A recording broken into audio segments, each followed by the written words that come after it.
முதலமைச்சரின் காலை உணவு திட்டம் குறித்து மாவட்ட ஆட்சியர் மோகனச்சந்திரன் திடீர் ஆய்வு மேற்கொண்டார். திருவாரூர் அருகே பவித்ர மாணிக்கம் அரசு நடுநிலைப் பள்ளியில் முதலமைச்சரின் காலை உணவு திட்டத்தினை ஆய்வு செய்யும் வகையில் மாவட்ட ஆட்சியர் மோகனச்சந்திரன் மாணவ மாணவியர்களுடன் அமர்ந்து உணவு அருந்தினார்கள்.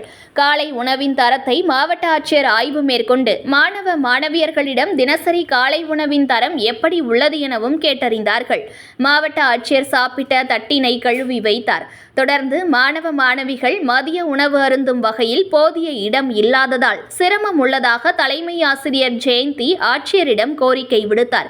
குழந்தைகளின் பெற்றோரிடம் காலை உணவு திட்டம் குறித்து ஆட்சியர் கேட்டறிந்தார். மாணவ மாணவிகளுடன் அமர்ந்து உணவு அருந்துவதால் தங்களது குழந்தைகள் ஆர்வத்துடன் சாப்பிடுவதாக பெற்றோர்கள் தெரிவித்தனர்.